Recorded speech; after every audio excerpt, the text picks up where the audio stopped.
canal Ácido Creativo con Geo. En esta oportunidad te voy a compartir un audiolibro. ¿Cuál es el libro que vamos a leer? Neuroeducación de Francisco Mora. Solo se puede aprender aquello que se ama. Neuroeducación de Francisco Mora. Título 1. ¿Qué es neuroeducación?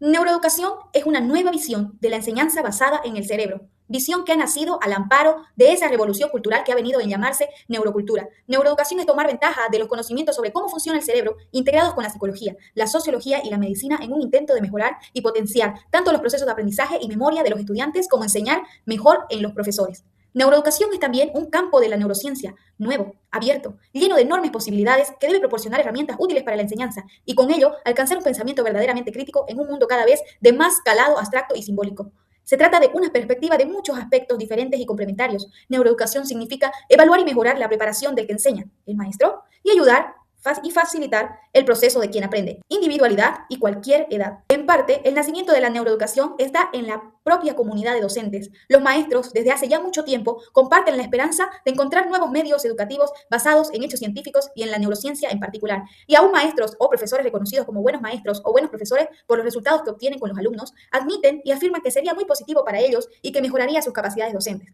si se les proveyese de un mejor conocimiento de los últimos hallazgos científicos sobre la emoción, la atención, la memoria, etc. La neuroeducación puede ayudar en el proceso de potenciar la creatividad o el aprendizaje de ciertas disciplinas específicas. Por ejemplo, las matemáticas, a partir de conocer que hay dos vías cerebrales diferentes por las que se alcanzan esos procesos y la potenciación de unas u otras atenciones para enseñanzas específicas. Después de conocer que el proceso atencional no es un fenómeno neuronal único en el cerebro y que existen mecanismos cerebrales que sustentan procesos atencionales diferentes según a que se aplique la atención, y al igual que la memoria y otros muchos procesos relevantes para el aprendizaje, la neuroeducación, además, comienza a poner en perspectiva y reforzar la existencia del medio social, de la familia y la propia cultura como determinantes de la capacidad de aprender en los niños, además de reconocer la variabilidad de sus capacidades durante ese aprendizaje. Se debe en parte no solo a los constituyentes genéticos de cada individuo, sino también a los cambios que desde el mismo nacimiento produce el medio ambiente en el cerebro. Valga como ejemplo, entre los numerosos factores ya conocidos, el efecto del tabaco sobre el recién nacido, tanto si la madre es fumadora activa o solo es el entorno de la familia, y que se expresa en peores respuestas de los niños a estímulos sensoriales o una capacidad de atención disminuida cuando se les compara con otros niños que no han vivido en ese entorno. Sin duda que esto es ya condicionante de las capacidades cerebrales de estos niños en los primeros años de aprendizaje en el colegio.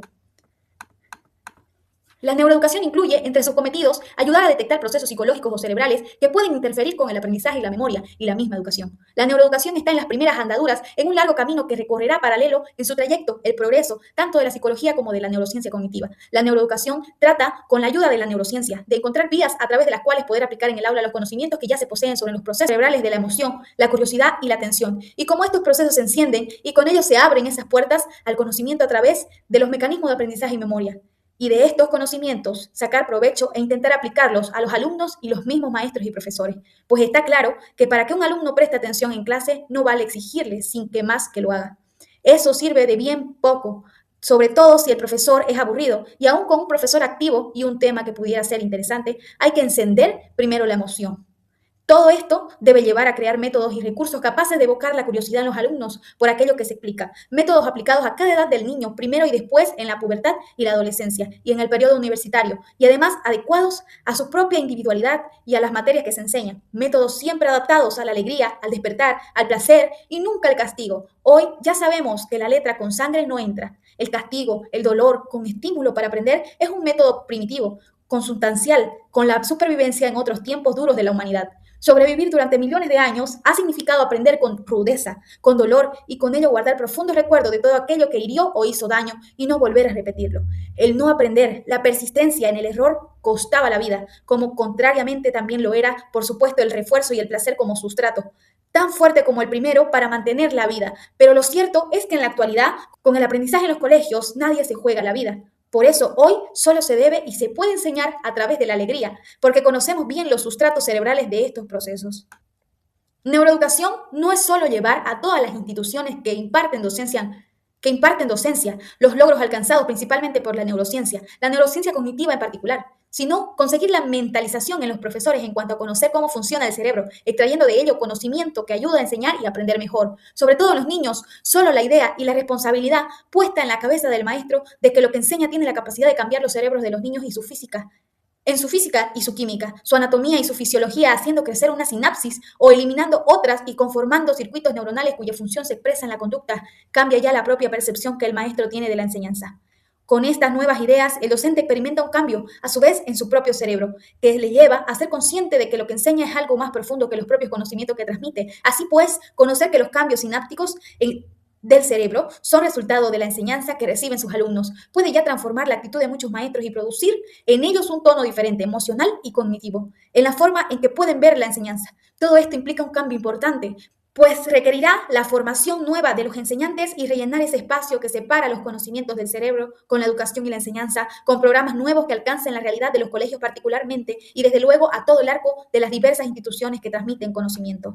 Neuroeducación significa no solo una nueva aproximación a la enseñanza que ayuda a potenciar y mejorar habilidades y talentos, sino también, y de modo importante, a detectar déficits en los niños a pie de aula, que incapacitan o reducen sus capacidades para leer, escribir, hacer números o aprender una determinada materia, así como prevenir, reducir o mitigar todas aquellas consecuencias de vivir en ambientes estresantes y negativos o de constante amenaza, con lo que adquieren hábitos que influyen también de manera negativa en el desarrollo normal de sus cerebros. A todo esto puede ayudar que desde muy temprana edad se haga a los niños estudios encefalográficos para detectar posibles alteraciones en ese procesamiento que es el aprendizaje para poder corregirlas pronto y que no dejen huella.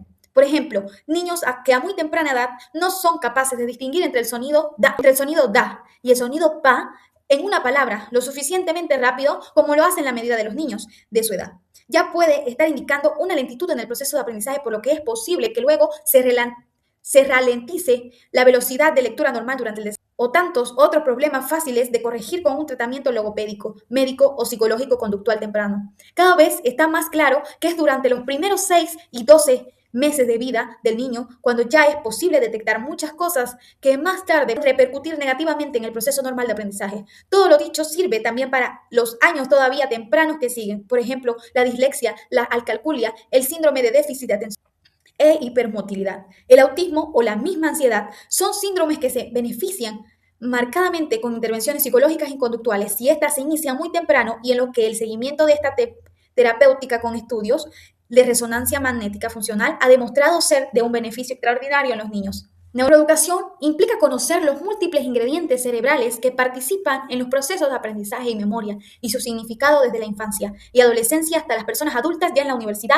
y también en las personas mayores. El cerebro es plástico a lo largo de todo el arco vital, es decir, es capaz de ser modificado para bien por el aprendizaje a cualquier edad. Ciertamente en ese arco vital los mecanismos plásticos del cerebro son menores a medida que avanza la edad de las personas. De ahí la necesidad de conocer y evaluar esos mecanismos y también, si no, principalmente los ingredientes diferentes que pudieran potenciarlos. La neuroeducación es pues un campo nuevo, abierto de esperanza en el área del aprendizaje y cómo enseñar de modo cada vez más fructífero. En esencia, la neuroeducación trata de crear puentes desde el funcionamiento del cerebro a la psicología y la conducta, construyendo un edificio de conceptos sólidos, científicamente fundamentados y destruyendo el tiempo cada trozo de ese edificio que está mal hecho, es decir, derribando neuromitos. En resumen, el resumen de todo esto permitiría apuntar que la neuroeducación apunta: 1. Conocer qué herramientas puede proveer la neurociencia que de modo práctico sirvan para enseñar de forma más eficiente, tanto en la escuela como en la enseñanza media o la universidad, y realmente en todo el arco de lo que entendemos como enseñanza, sea general o especializada. 2. Herramientas que sirvan para detectar problemas neurológicos y psicológicos, siquiera sean sutiles, que impidan o interfieran en los niños la tarea de aprender con facilidad en el colegio. 3. Herramientas que sirvan para formar mejor ciudadanos críticos, logrando un equilibrio entre emoción y cognición. Y 4. Ayudar a cruzar mejor ese puente que señaló Cicerón cuando dijo: una cosa es saber y otra saber enseñar. Y así hemos culminado el capítulo 1. No te pierdas el siguiente capítulo.